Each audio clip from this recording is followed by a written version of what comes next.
अस्सलाम वालेकुम dear students, उम्मीद करता हूँ कि आप सब खैर आफियत से होंगे।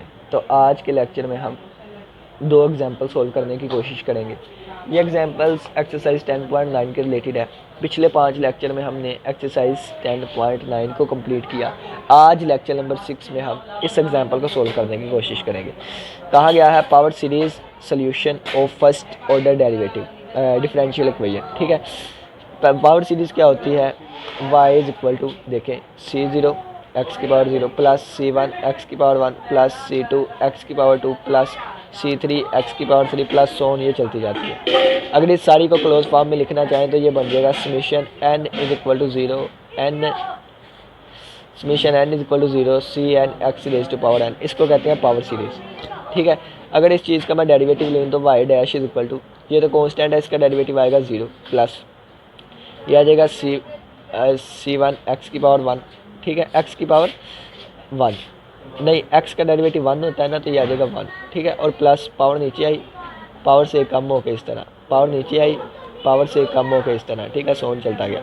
अब अगर इसको मैं इस फॉर्म में लिखना चाहूँ तो आएगा y dash is equal to summation n is equal to 0 से लेके n C N x raise to power n minus 1। ठीक है, देख लीजिएगा। अब ये 0 से स्टार्ट हो रहा है ना, तो अगर मैं 0 ना लिखता यहाँ पे तो मैं चाहूँ तो इसको 1 से स्टार्ट भी कर सकता हूँ। ठीक है, तो आप ये वाली चीज़ यूज़ करें या ये वाली, दोनों एक है, लेकिन मैं इसको यूज़ करूँगा। ठीक है, सबसे पहले देखें तो ये y डैश है और ये -2y इधर आके +2y का हो गया और इक्वल टू में बचा 0।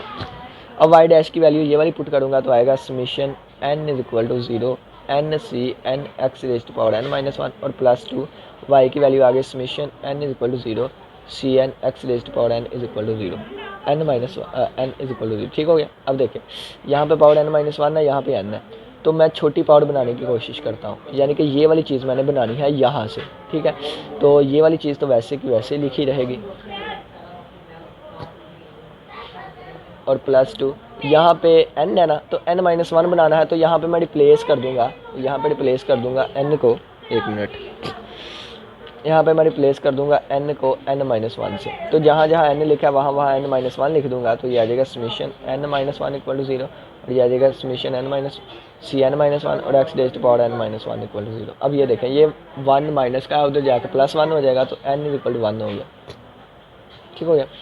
अब ये देखें कि ये x की पावर n माइनस 1 हो गई, ये भी x की पावर n माइनस 1 हो गई, लेकिन ये 0 से स्टार्ट हो रहा है, ये 1 से स्टार्ट हो रहा है। तो अब छोटे वाले को बड़ा बनाने की कोशिश करते हैं, यानी कि ये 0 है ना, तो 0 यहाँ पुट कर दूंगा तो 0 c0 x की पावर 0 माइनस 1 आ जाएगा, और बाकी 0 तो पुट कर दिया, 1 से स्टार्ट कर दूंगा। ठीक है, summation n is equal to 1, तो n C N x raise to power n minus 1 और +2 summation n is equal to 1 और C N minus 1 X raise to power n minus 1 equal to 0। अब ये चीज़ 0 के साथ मल्टीप्लाई है, ये सारी 0 हो गई। अब देखें यहाँ पे आ जाएगा summation n is equal to 1।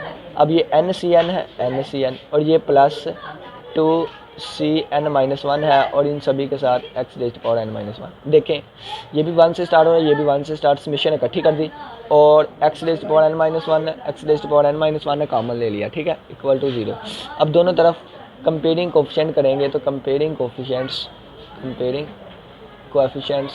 Will get, जब कोफिशिएंट्स को कंपेयर किया हमारे पास आएगा n सी एन और +2 C N minus 1 equal to 0। यहाँ से सी एन की वैल्यू निकालेंगे तो आएगा n C N is equal to -2 C N minus 1, तो यहाँ से सी एन की वैल्यू आ गई -2 C N minus 1 over n। ठीक है, ये जो हमारे पास वैल्यू आई, ये रेफरेंस रिलेशन आ गया सी एन का। अब देखें कि ये उस वक्त आया जब हमने इसके कोफिशिएंट्स को कंपेयर किया, तो n की वैल्यू 1 से स्टार्ट होती है, तो जब n की वैल्यू 1 होगी तो ये चीज़ हमारे पास बनेगी c1 is equal to -2 c0 over 1। ठीक है, इसको लिख सकता हूँ, बल्कि ऐसे ही लिखा रहने दे। अब देखिए जब n की वैल्यू मैं 2 सब्सटीट्यूट करूँगा, जब n की वैल्यू हमने 2 सब्सटीट्यूट की तो आ गया c2 is equal to -2 c1 divided by n यानी कि 2। ठीक है, तो ये -2 और डिवाइडेड बाई 2 लिखा हुआ है, और कैंसिल नहीं करेंगे क्योंकि नीचे फैक्टोरियल बनेगा, क्योंकि जब भी नीचे बटे में n आता है ना, तो जैसे जैसे वैल्यू पुट करते जाएं वो हमारे पास फैक्टोरियल बनता जाता है। देखिए c1 की वैल्यू क्या है, -2 c0 ओवर 1। ठीक है, ऊपर देखें तो -2 का स्क्वायर आ गया और c0 वैसे का वैसे ही, और नीचे ये 2 का फैक्टोरियल आ गया। ठीक हो गया। जब n की वैल्यू 3 सब्सटीट्यूट करूँगा तो ये बनेगा C3 is equal to -2 C2/3 -2/3 वैसे का वैसे ही C2 की वैल्यू ये है तो -2 का स्क्वायर और C0 डिवाइडेड बाई 2 फैक्टोरियल। ऊपर देखें तो -2 की पावर 3 बन जाएगी और C0 डिवाइडेड बाई नीचे 3 का फैक्टोरियल बन जाएगा। इसी तरह n इज इक्वल टू 4 तो C4 is equal to -2 C3 divided by 4 और ये हमारे पास -2/4 ज़्यादा आ गया। C3 की वैल्यू ये वाली पुट करूँगा मैं तो ऊपर हमारे पास -2 की पावर 4 C0/4 फैक्टोरियल बन जाएगा। ठीक है, तो इसी तरह ये चीज़ें चलती जाएंगी। तो यहाँ पे हम y में अपना आंसर पुट करेंगे, यानी कि y is equal to C0 plus C1x plus C2x² plus C3x³ plus C4x की पावर 4 प्लस ऑन, ये चीज़ चलती जाएगी। जब हम अपनी वैल्यूज़ पुट करेंगे तो आएगा y is equal to C0 की वैल्यू नहीं पता हमें तो ये वैसे का वैसे ही C1 की जगह पे तो हम लिखेंगे -2 और C0x डिवाइडेड बाय कितना आएगा डिवाइडेड बाय 1 फैक्टोरियल। ठीक है, प्लस C2 की जगह पे ये वाली आ जाएगा -2 का square C0x² divided by 2 factorial आ जाएगा।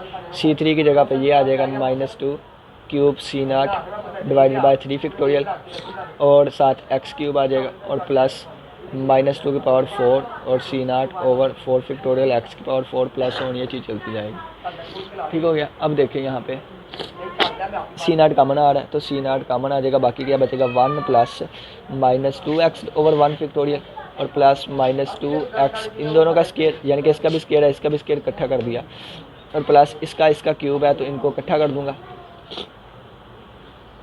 और प्लस इसी तरह -2x की power 4 divided by 4 factorial plus on, ये चीज़ चलती गई।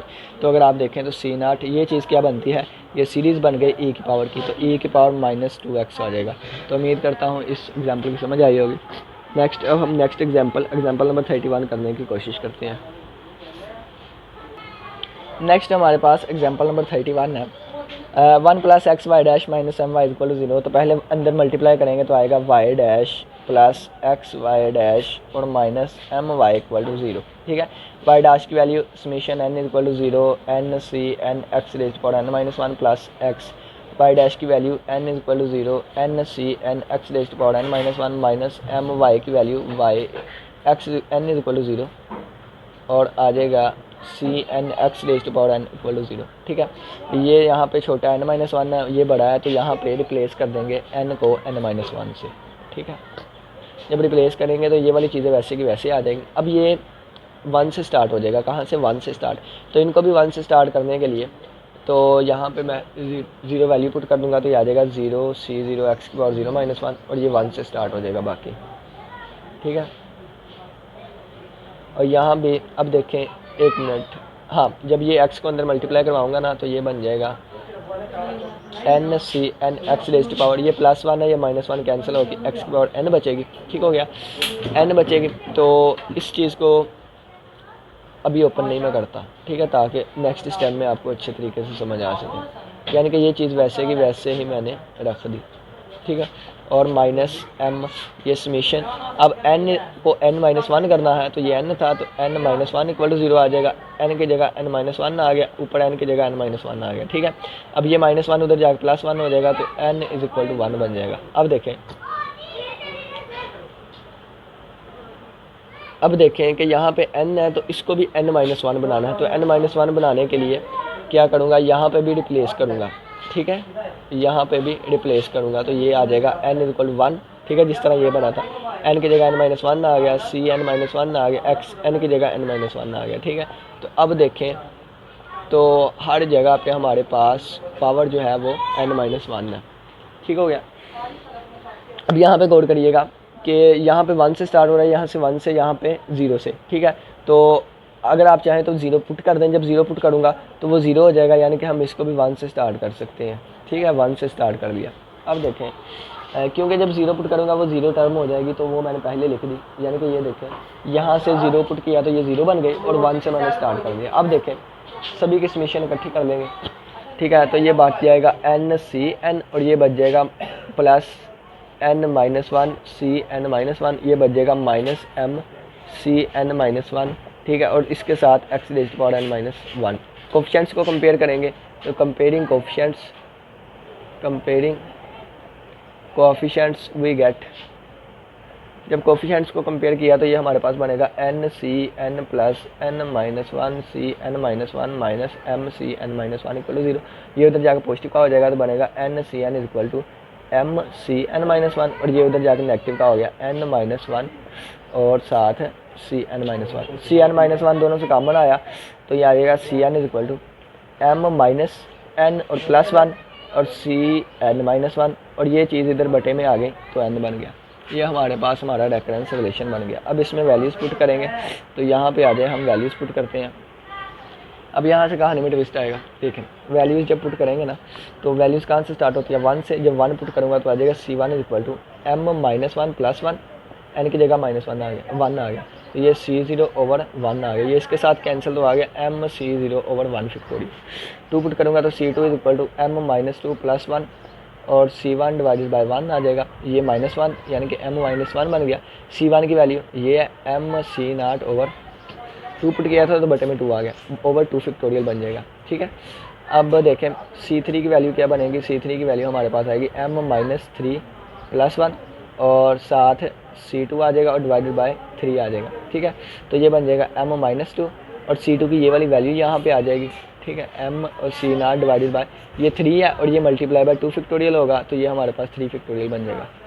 ठीक है, इसी तरह सी फोर की वैल्यू अगर निकालनी हो तो M minus four plus one और साथ C three divide by four आ जाएगा। ठीक है, तो बटे में हमारे पास फोर फैक्टोरियल बन जाएगा। कैसे, पहले इसको देखते हैं। ये एम माइनस थ्री बन गया, सी थ्री की वैल्यू ये है M minus two M minus one और एम सी नाट और बटे में थ्री फैक्टोरियल और ये फोर, तो फोर फैक्टोरियल बन जाएगा। ठीक है, इसी तरह से ये वैल्यूज़ चलती जाएंगी। अब हम अपनी रिक्वायर्ड वैल्यूज़ पुट करते हैं और अपना आंसर फाइंड करते हैं। तो आ जाएगा Y is equal to C naught plus C one X plus C two X square plus C three X cube plus C four X की पावर फोर प्लस ये चीज़ चलती जाएगी। ठीक है, तो सी नाट की वैल्यू कितनी है, सी नाट की वैल्यू हमें नहीं पता तो ये वैसे की वैसे ही, प्लस सी वन की वैल्यू ये है तो M C naught over one factorial plus C two की वैल्यू ये है तो एम वाला मैं पहले लिख देता हूँ, एम माइनस वन बाद में, और ये आ जाएगा ओवर टू फैक्टोरियल और साथ सी नाट और ये साथ एक्स स्क्वायर। ठीक है, इसके साथ एक्स आएगा प्लस सी थ्री की वैल्यू अगर देखें तो अब सी थ्री की वैल्यू ये है तो M minus one M minus two और C naught over three factorial और साथ एक्स क्यूब प्लस ये चलता जाएगा। ठीक हो गया, सभी से सी नाट कॉमन लेंगे तो सी नाट कॉमन आया तो बाकी बचा one plus M X over one factorial plus यहाँ पे बचा M minus one X square over two factorial और प्लस ये बचा M minus one M minus two और X cube over three factorial और प्लस ये चीज़ चलती जाएगी। अगर आप इस पर गौर करें तो ये हमारे पास बाइनोमियल सीरीज़ बन गई है। तो ये आ जाएगा C naught one plus M whole raised to power one plus X whole raised to power M. ठीक है, one plus X whole raised to power M, तो ये हमारा रिक्वायर्ड आंसर है। हम ये आंसर भी लिख सकते हैं, ये आंसर भी लिख सकते हैं। उम्मीद करता हूँ कि एग्जाम्पल की समझ आई होगी। नेक्स्ट हम यानी कि एक्सरसाइज 10.10 के इंट्रोडक्शन के लेक्चर देखेंगे, यानी कि जिसमें सेकंड ऑर्डर डिफरेंशियल इक्वेशन को पावर सीरीज़ की मदद से सोल्व करना है। तो इसी के साथ इजाज़त दीजिए, अल्लाह हाफिज़, अल्लाह निगहबान। किसी का कोई भी क्वेश्चन वाला आज़मी पूछिएगा।